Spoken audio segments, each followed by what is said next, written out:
This morning's program, the Gertrude and David Fogelson Lecture, has been endowed by Ellen Fogelson Lyman in memory of Gertrude and David Fogelson. We would like to thank our trustee, Ellen Lyman, who's in attendance here today, for her continued support. Thank you, Ellen. Thank you. I've known Bella Meyer for a number of years, and to me, she's always represented the Chagall legacy. Not only is she Marc Chagall's granddaughter, but she even carries the name of Chagall's wife and muse, who appears in paintings throughout our exhibition. But Bella Meyer is an artist in her own right. She was born in Paris. She grew up immersed in art. She earned a PhD in medieval art history from the Sorbonne in Paris while she was practicing painting and drawing. After moving to New York in her 20s, she began designing fantastical costumes, masks, and puppets for theater, opera, and dance. Bella now continues that creative tradition as founder and creative director of one of New York's most unique and extraordinary flower boutiques called Floral. I recommend it to all of you. It's an amazing place. I should mention that Floral has actually provided the beautiful floral arrangement that you saw in the lobby on your way in this morning. And each week we will await a new presentation from Bella. For your information, the next Chagall Love-Warren Exile lecture will take place Tuesday, November 12th at 11:30, and it will feature the art historian Kenneth Silver. For full details about all of our upcoming programs, please visit the Jewish Museum website to sign up for our e-news. Now I'll just ask you all to turn off your cell phones and join me in welcoming Bella.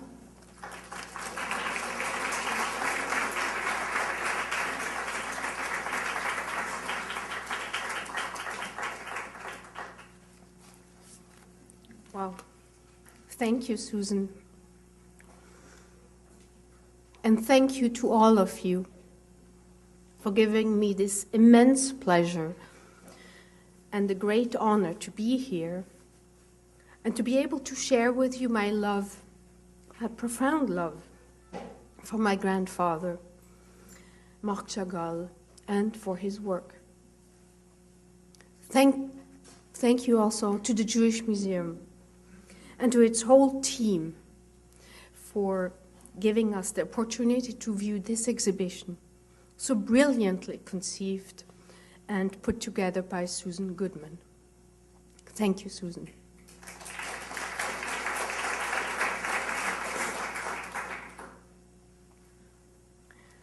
I was struck by the choreography of the show, rhythmed essentially by two strong, let's say, forces. The frame of the exhibition is that of a world of flowers, of love, of harmony, of energies uniting and similar to the image of a tree of life ascending from earth up into a spiritual sphere. On the other hand, we have what this beautiful part has framed and is leading us to. The world of the Holocaust, of war, of the Exodus, of suffering, all encapsulated in the Golgotha and the ominous motif of the Crucifixion.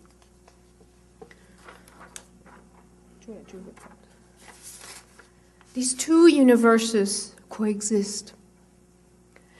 And chronologically in Chagall's life, they find their expressions in similar times.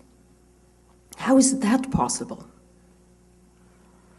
I feel, remembering our grandfather, that both these worlds, in all its most beautiful and most vile moments, are understood by him in his own perception in relation to an existential quest for the ideal.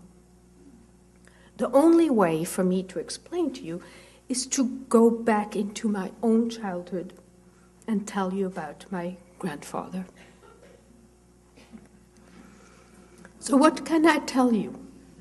What can I say about this wonderful being whom I adored, who in my childhood was the center of attention for my whole family? What can I say? I feel humbled by this very question. When we were little, grandfather lived in south of France, first in Vence, and then later near Saint-Paul-de-Vence. We'd visit him often, and when doing so, would go straight to his large studio where he'd always be busy painting. My grandfather was a very small and delicate man, seeming to nearly disappear behind the landscape of brushes themselves, a bouquet of sorts. Small in stature, even small in stature, Chagall was also always incredibly luminous. And when we entered the studio, his face would light up and he smiled at us with such intensity that I felt the whole space to be suddenly flooded with brilliant light. But there was another part to this ritual. Each time we were now away to visit grandfather, Mother insisted that we stop shortly before in a neighboring village to buy a huge bouquet of flowers at the outdoor market. She would choose one or two kinds of flowers, focus on the color combination, and she'd grab a most generous mass of them, soon handing them to her father when we arrived at his studio. A vase was chosen, and the bouquet would then be placed in the middle of the large work table, which you've seen before. Grandfather would marvel at the arrangement, but with much trepidation, he would admit feeling that he would never be able to paint them. Or he would say, "Look, they are so much more perfect than any Chagall." But still, after we had left, he would usually feel the urge to paint the flowers, just as they appeared in front of him. During our visits, we would usually have lunch or tea on the terrace of his house, often followed by a stroll in the garden. He loved to see us, to look at us, to pinch our arms or cheeks. I can still feel those pretty hard pinches today. I so loved when he would take my hand, play with my fingers, and then dig his thumb deep into our nails or fingertips. It felt as if he was sculpting, or as if he needed more tactile contact to be able to experience us more fully. But soon he had to go back to his studio to resume painting. It was wonderful to watch him pick out a few long brushes, then choose one to scoop up some paint and add numerous small essential dots here and there on the already quite telling imagery. His gestures were very delicate, quick and precise, similar to a dance. He would call it picoter, to prick or to peck. Grandfather was a shy man, and very shy about his paintings. In fact, he'd ask us quite sheepishly, while he was painting, if we liked his paintings, if we liked Chagall. So, of course, we answered, polite as we were, "Oui, grandpapa." Genuinely relieved, he turned back to his canvas, scrutinize it, and then say, "Ah, il faut un peu plus de Chagall. Now, it just needs a little more Chagall." And so appeared more dancing and flying figures and branches, flowers and violins on the canvas. Grandfather painting at the easel surrounded by family, both living and long gone. Lines and dots followed by sudden forceful etching into the still wet oil paint, giving us the impression that what actually really mattered to him was to conquer the material and tool he was working with. Sometimes while painting, Grandfather would talk to us about his childhood in Vitebsk, Belarus, about his Jewish Orthodox home, about his family, but especially about his strong-willed but loving and clairvoyant mother. He would talk to us about his beloved sisters. He had 7 of them, all younger. And his brother David, who died already at a very young age of 20. He would reminisce about his hardworking, religious, and always sad father, whom he actually recognized much later in life to have shown him the way to poetry. He would describe to us his attachment to his Vitebsk and to Russia, which nevertheless he was later on compelled to leave as an artist in search of his path. But most of all, I felt transported in a beautiful dream when he would talk to us about Bella. Bella, his love, his muse, his wife, our grandmother, whom we grandchildren had never known, as she had met a premature death here in New York in 1944. Grandfather would talk to us about her, time and time again. He wrote that thanks to her, his eyes were opened. Whenever he would paint her, she'd always appear with her deep and far-reaching gaze, as if to open his horizons. He would tell us how her love and her respect for his artistic quests became the guiding force for all of his creation. Indeed, Bella understood him and stood by him, supported him, literally carried him, and pushed him to search further. It is in this context that he would inevitably ask us, while reminiscing about our grandmother, if we had found our ideal. You must imagine this to be quite ominous a question asked to a naive child, as I certainly was. And even when I was a teenager, this question seemed still just as mysterious as ever. He wanted us to find the ideal, just as he told us that Bella had found it. Difficult act to follow, I can tell you. What did he mean by this word? Was he talking about a moral value, a spiritual principle, about truth perhaps? Or was he referring to one's inner self and path? Perfection. Was he talking about love?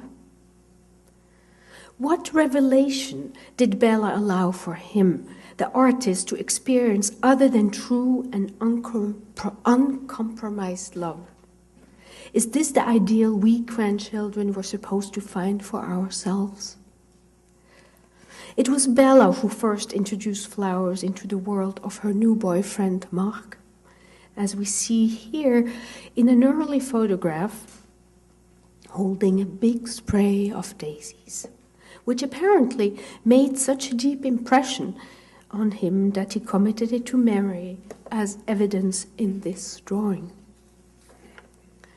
I'm sure that it is through the new love he shared with Bella that he started to appreciate the beauty of each flower.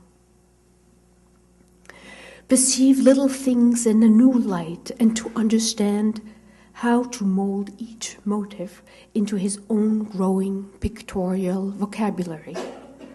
But earlier already, while in St. Petersburg, as a young student, Chagall encountered the use of the floral motif. He was drawn to the exciting contemporary intellectual atmosphere, looking for meaning in all symbols, but also in the revival of popular folklore. Much was written and discussed among the young intellectual elite about Jewish roots and their connections with the rich iconography of the ancestors' heritage. These thoughts appealed to Chagall very much, and in fact, he never had to conscientiously revive his background. They were already an utterly integrated part of his being. There were declarations about bringing culture closer to nature, to extract art and literature from the social elite, and to bring it very much as a forerunner to the revolution back to the people. Chagall was immersed in this discourse as much as any artist of the time. But once again, it is probably Bella's influence which pushes Chagall to shift his understanding and use a flower bouquet. It will start to appear much more frequently arranged in a vase, thus hinting at the loving gesture which preceded its existence. They had been picked from their natural habitat and entered the artist's world as an exquisite ambassador of a much bigger mystery. Chagall did not try to reproduce them, nor describe them literally. Instead, he tried to understand their inner beauty and essence. Thus, he writes, "For my birthday in 1915, Bella arrived with a bouquet. This reality was immediately transformed in me. A chemical process was set in motion. Memory and recollection do the same. Monet was faithful to the trees that stood before him, but those were the trees he needed. In the same way, I start with an initial concrete and spiritual shock, with a precise thing, and proceed towards something more abstract." Over the next few years, grandfather spent much of his time focusing on his enriching life with Bella and their baby Ida, my mother.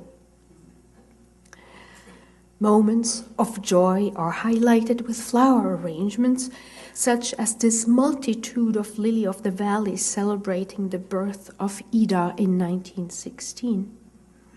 In another painting, he is taking in a most intimate moment of Bella holding and nursing their infant.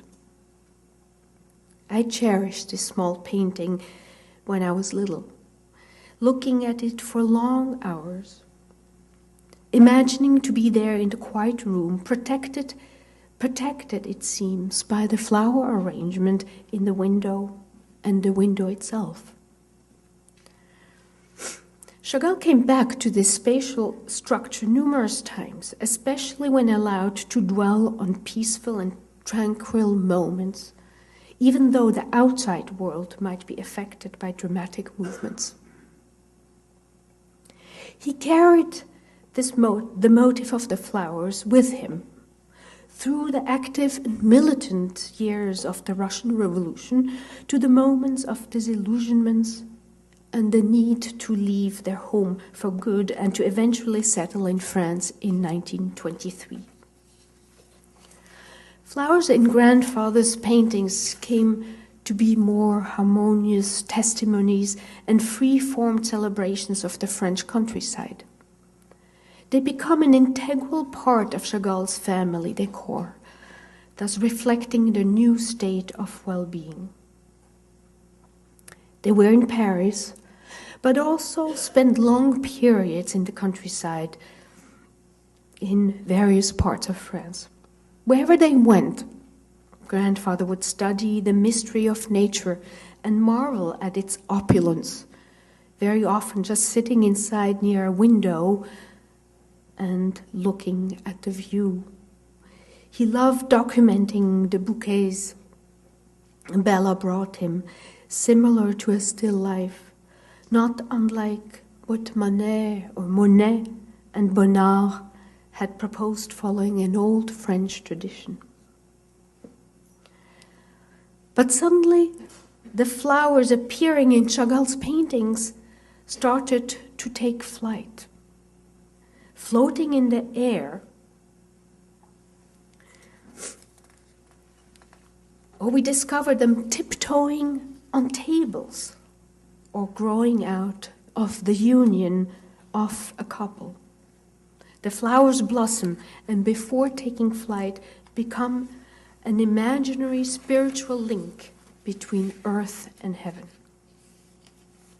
Immense bouquets would hover over lovers, similar to a chuppah, a wedding canopy. And bouquets would grow so gigantic they could be mistaken for an ancient tree. Could it be that all bouquets meant to be understood as trees similar to the tree of life? What a joy it was, or it must have been, for grandfather later in his life to be asked to render his vision of a tree of life for the main stained glass window in Sarrebourg in France, in 1976. Chagall embraced the challenge of learning about the mysteries of stained glass windows, studying the great medieval examples, and succeeded not only to learn about this extraordinary craft, and you might know that he indeed embarked in a whole series of monumental works for cathedrals, synagogues, chapels, as well as other public monuments. But he also searched how to celebrate light, which would lead us to the deeper understanding of the spiritual message of the tree of life as an ambassador for peace, as an ideal. I remember so vividly the moments when we would watch our grandfather work on the glass windows in the workshop of Charles and Brigitte Marc in Reims, where every stroke, every scratch seemed to be a mere gesture towards honoring a spiritual glory. It really did not matter if he'd have prophets or abstract shapes take forms in the stained glass windows. The 12 tribes, trees, or the crucifixions, they all represented parts of a music score to help us find a vision and to pray, to come closer to our own spirituality. This brings me back to the focal point and the focal part of this exhibition. And so I invite you to go back in time yet again to the moment of Chagall in St. Petersburg as a young student, eager to shape his artistic vocabulary and palette.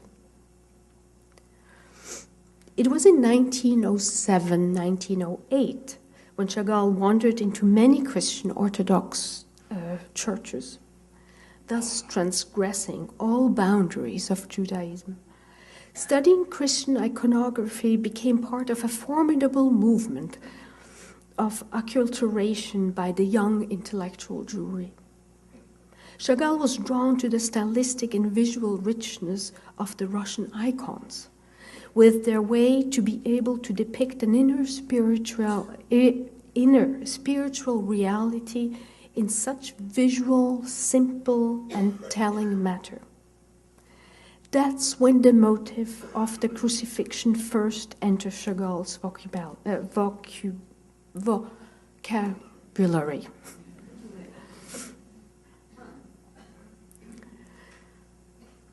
But what seemed to really have influenced him, as he told us when he would marvel about the icons, was not really their subject matter, but rather the feeling they evoked. So here, Chagall depicts two figures, one bigger than the other, probably Mary and John, like parent figures at the foot of Christ on the cross. A child. The scale of the figures break all established typical conventions. Why a child in a blue haze? Chagall explains in a deceivingly simple way by saying, there was only room for a child on the cross. That was enough for me. Could a child be expression of innocence or of a youthful and naive force for truth and search for the ideal? Could it be Chagall himself? But why then on a cross? John and Mary are like rooted in the ground, placed in the fertile green background, giving them a really earthy feel. Whereas the mysterious figure above in the somewhat ethereal supernatural zone emanates freedom. The cross reminds me here, yet again, more of the primordial emblem of the tree of life, thus elevating the child in air. In another statement, Chagall announced, there was not really a cross, but just a blue child in the air. In fact, the cross interested me less. Much later, when the painting was acquired by the Museum of Modern Art here in New York, our grandfather wrote to Alfred Barr, then the director, and revealed that in fact this painting was very much autobiographical. So in fact, in the moment of great interest among the young creative atmosphere of the beginning of the 20th century, where it became also quite fashionable to reclaim the figure of the Christ and the crucifixion as a Jewish motif, Chagall used traditional Christian iconography to tell us most personal stories, but, as he insisted, more as an intrinsic painterly stories. He actually repeated frequently, and I quote, "There is nothing anecdotal in my pictures, no fairy tales, no literature in the sense of a folk legend association." He continues, "As a matter of fact, my first aim is to construct my pictures architecturally. I try to fill my canvases with figures employed as forms, sonorous forms like noises, passion forms. But as viewers, we cannot just ignore the rich elements which form Chagall's iconographical vocabulary over his lifetime. And so, yet again, we can trace his artistic life and note that the very figure of Jesus crucified is reintroduced in 1930, this time as an adult figure, and specifically as a Jew.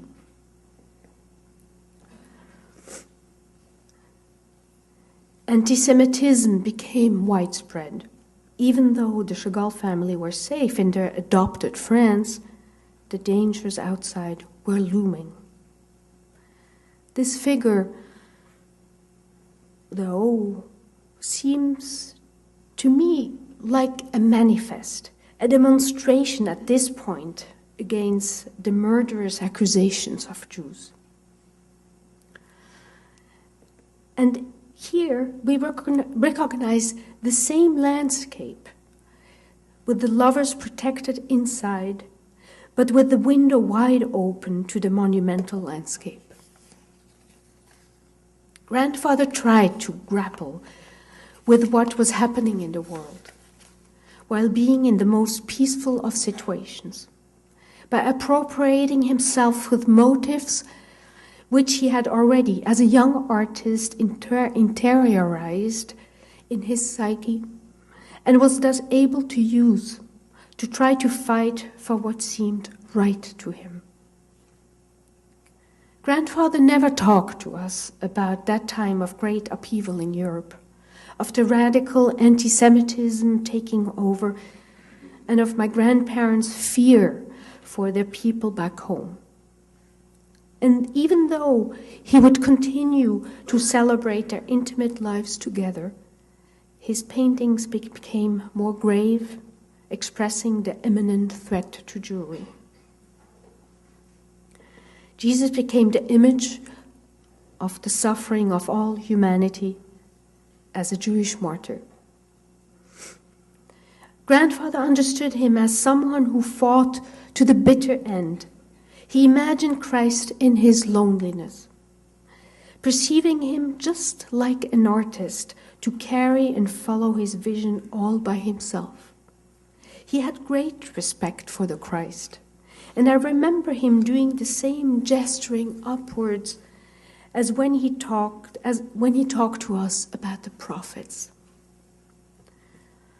He would tell us that as King David, Jesus was also one of the great parts of our history. As you know, Kenneth Silver will expose in a month, I think, his great findings and thoughts about the crucifixions in Chagall's work. So I do not want to elaborate further, but just state how Chagall actually ended up by seeing himself like powerless in the motive of Christ. As he states in a poem, "Like Christ, I'm crucified, fastened to my easel with nails." So he used this imagery not only to express the suffering, but also the unimaginable. In the same way, he used flowers, which meant to him life in its most joyous of states. But he says, one cannot live without flowers. Flowers do make you forget moments of drama, but they also reflect them. That's how they can live together. In fact, Marc Chagall compared painting bouquets of flowers to painting the Bible. They both brought him closer to poetry, even to human tragedy.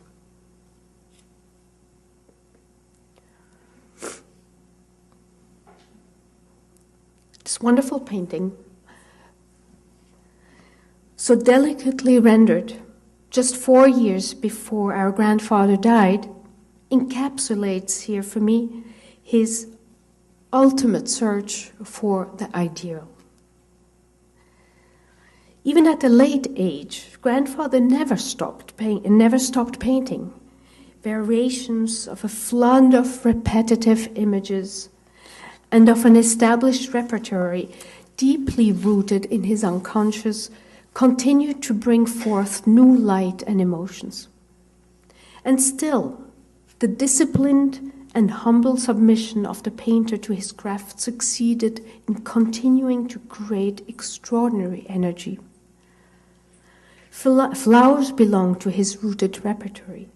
They carry beauty in colors, and thus they become a vehicle to sing the song of complete harmony of colors, matter, and forms. And the Christ becomes here the painter, trying to sing the song of harmony, using the flower bouquet as an expression of the ephemerity of human existence. You see the Christ together with the painter and the flower bouquet in the canvas he's painting.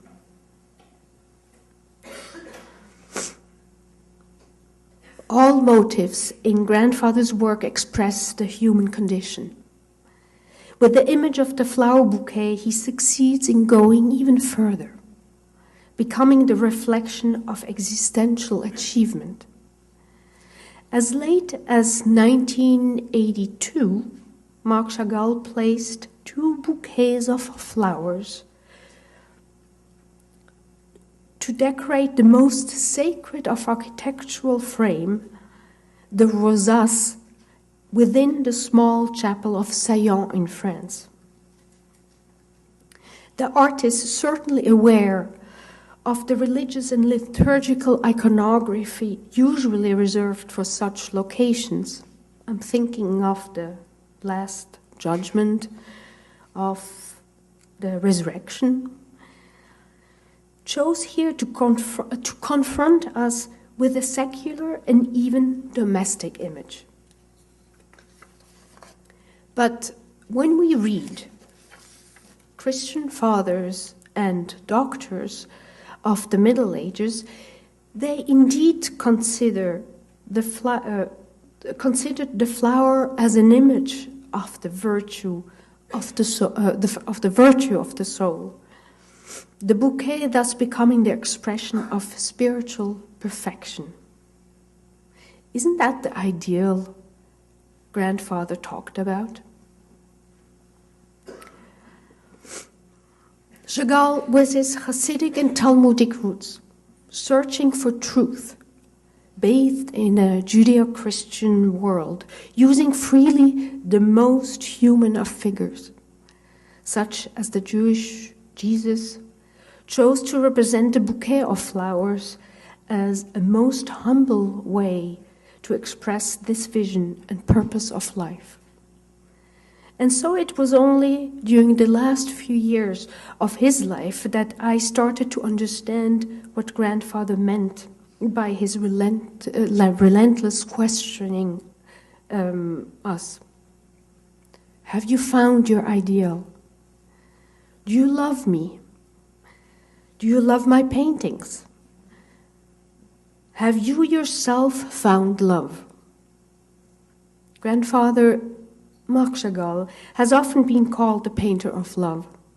In fact, he once said, "For those who love, everything is clear. For those who don't, what can we do?" Thank you.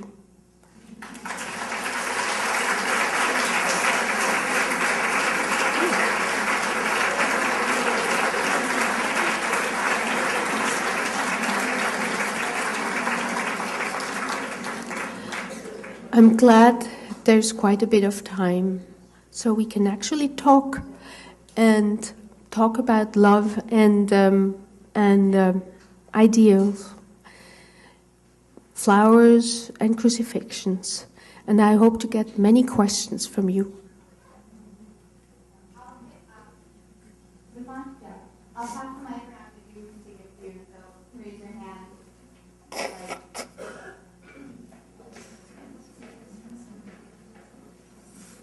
Thank you. I'd like to know a little bit more about Chagall's mother. You said she was a clairvoyant.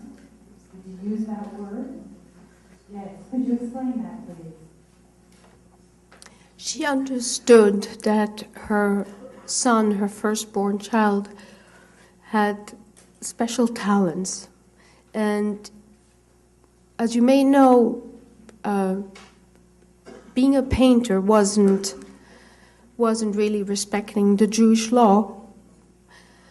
Yet he really wanted to paint, and he urged her to take him to teacher, who was a Jewish painter also. So in that sense, I thought she was clairvoyant, because she understood that he needed to follow his path. She also allowed all her children to go to public schools, to the Russian schools. Even though Chagall had started the cheder and spent many years of his whole childhood there, and that they spoke Yiddish at home, she understood, being illiterate herself, that it was time that it was time for their children to learn more, and that it was much better to go to the Russian schools.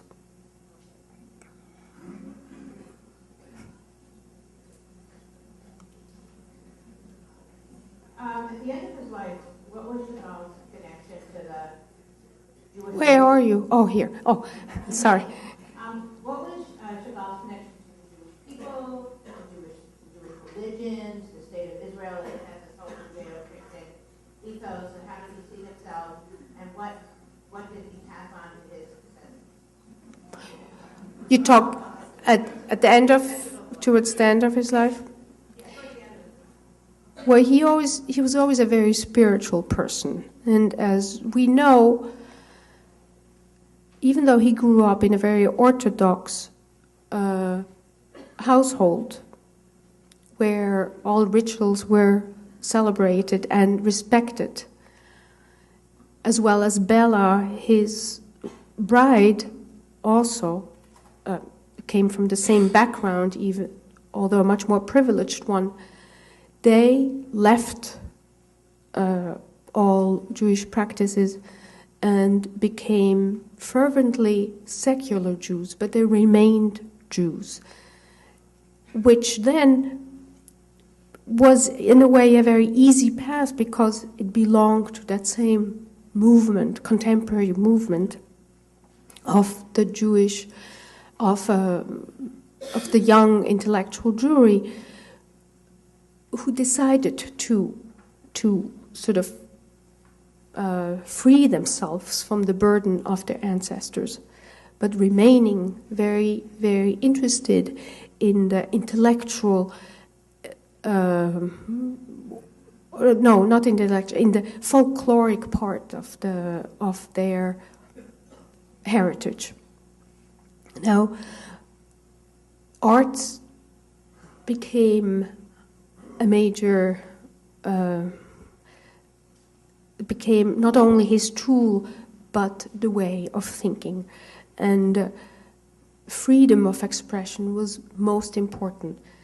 That's why he was also so much part of the Russian Revolution, because not only did it free all Jews, gave them freedom of expression and especially freedom of existence, but he embraced it completely because it meant a fervent explosion of expressions. He remained in the same frame of mind all the time. When they settled in France, he probably wanted to feel more French than Jewish, but they spoke Russian together. They actually didn't speak Yiddish together. My mother grew up speaking Russian. And it's only when Hitler came to power, when they started to hear about the dangers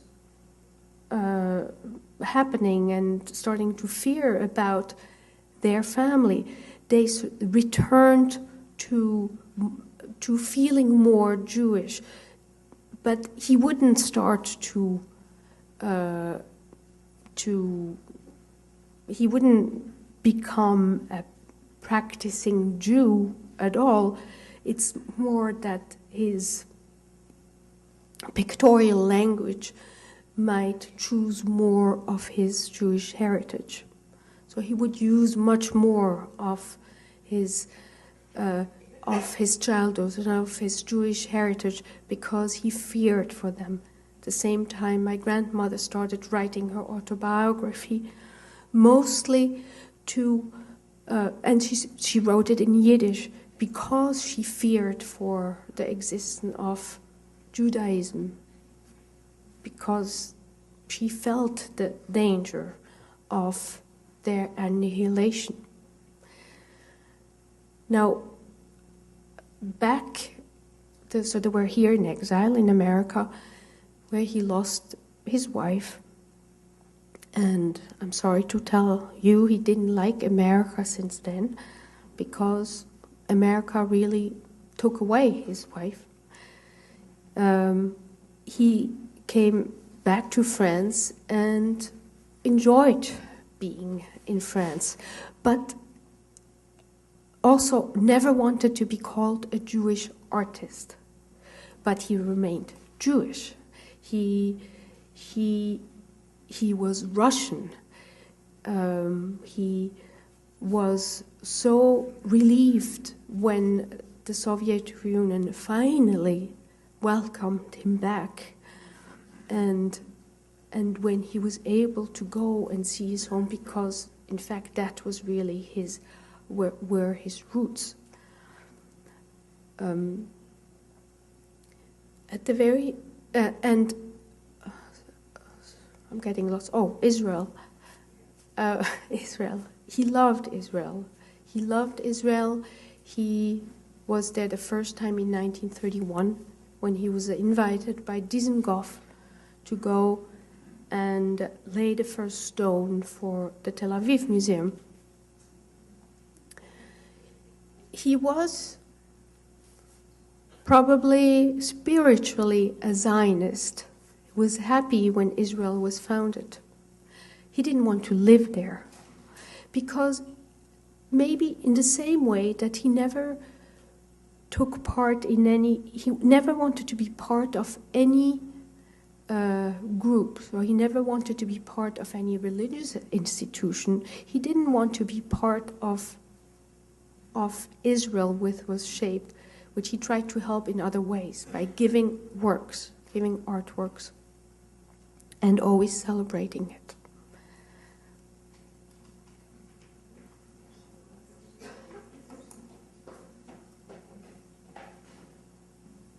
Thank you. This is the first time I had heard about or seen the crucifixion works, and I'm curious how they were received when they first went public.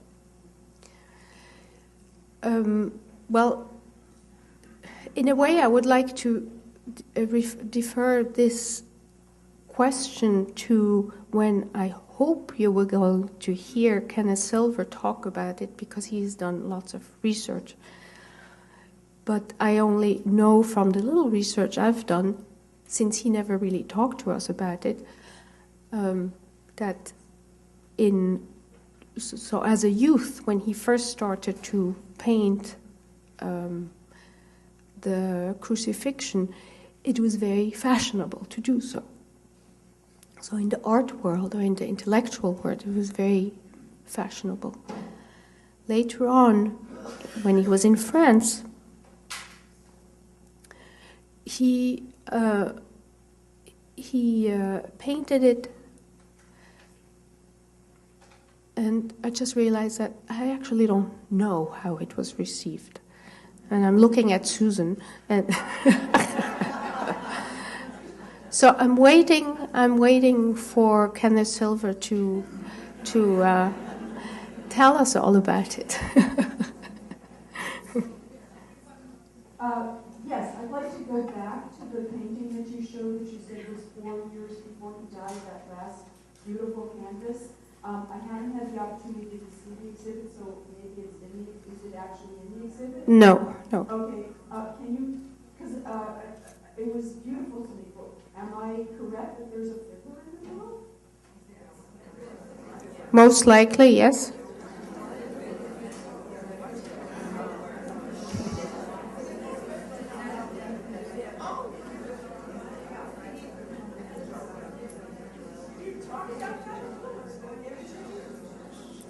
Well, as I mentioned, this is really sort of an amalgam of all his motives he always sort of carried with him and used to express various feelings, and nostalgic feelings, hopeful feelings. This painting is called the Vision of King David. So you see King David here singing his songs. But you also see this big village, which could be any kind of village, but most likely is the village of Saint-Paul-de-Vence, where he lived for the last 20 years of his life. But the church up there, and there was a castle. There's a castle in Saint-Paul-de-Vence. Reminds me much more of the Orthodox churches, which were in Vitebsk, where he grew up. Also, the perspective of this street becomes the streets he painted again and again as a memory of his of the streets in Vitebsk, where he grew up. You can see the mother with the child. Well, it might be the Virgin Mary with Jesus, but most likely just the beauty of the mother with her baby nursing. And endless figures which you can see, and even the donkey reading a book. Well, what is that about? And all kinds of figures, because he was someone with an extraordinary wit, and in any paintings you can find little jokes, little heartfelt jokes, but they're never really literal. So what can I tell you about the fiddler? Is the fiddler appears in many of his paintings. He was actually, one of his uncles played the fiddle, and he tried himself. He tried to play the violin before he discovered that he could paint, and he says that he was really horrible.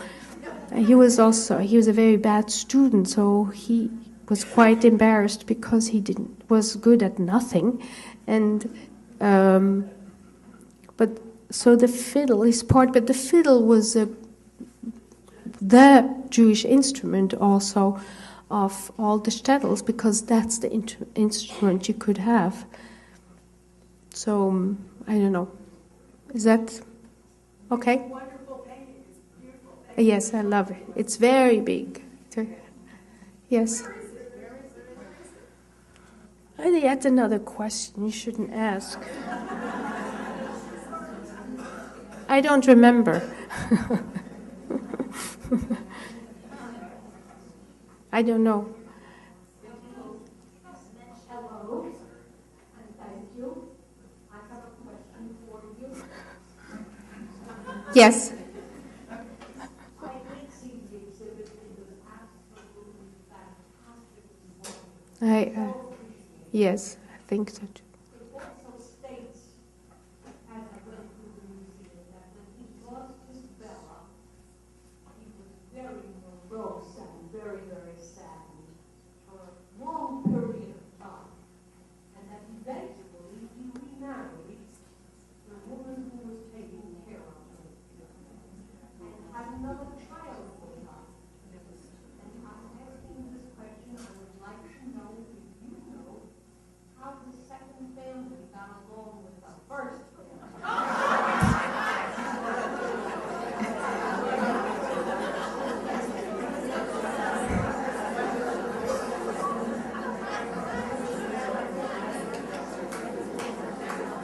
That's a biblical question.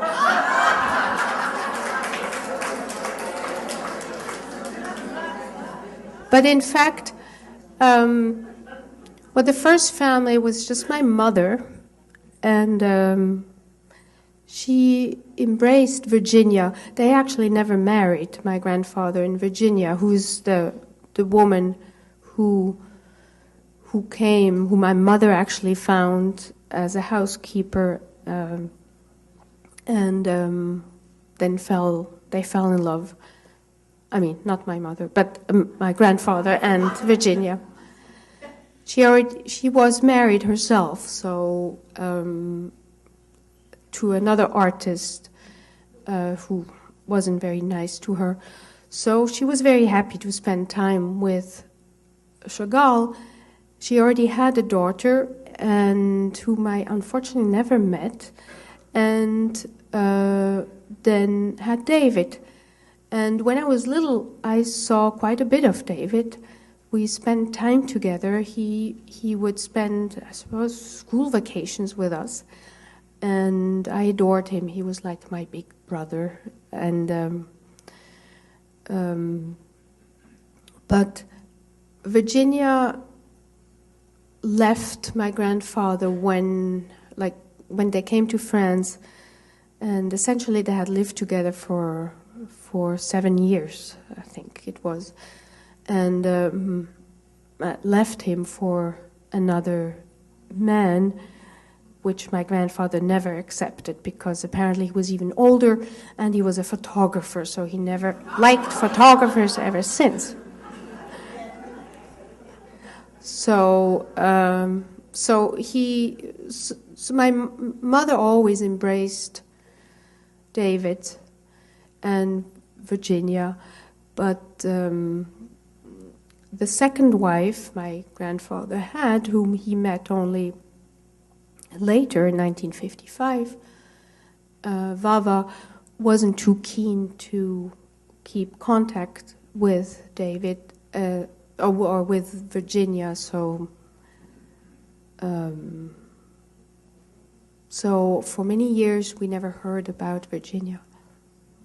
But she was a very important part of his life. Thank you so much for sharing your grandfather with us. Thank you.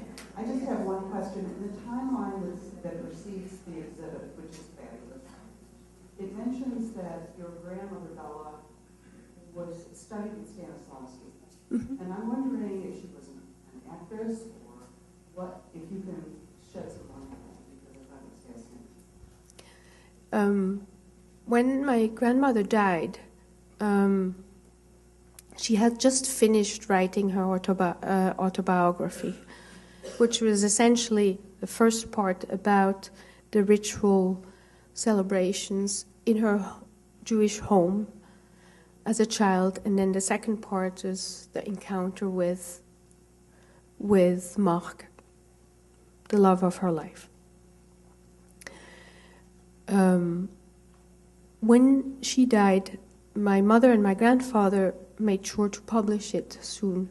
There he wrote a postface, which I thought was quite telling, where he acknowledged that she had great talents, and she also, within that movement which existed at that time, was allowed to learn, to go to university.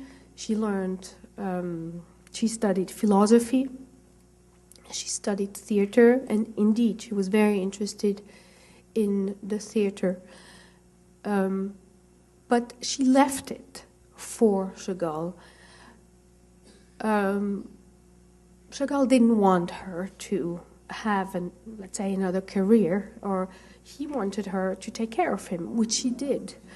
And he acknowledges in the postface that she sacrificed all the love she had for him, and he only wished that he could have not for it to be differently, but to have maybe acknowledged it more often to her, to see how much she had given all her other loves up for his sake. Thank you so much.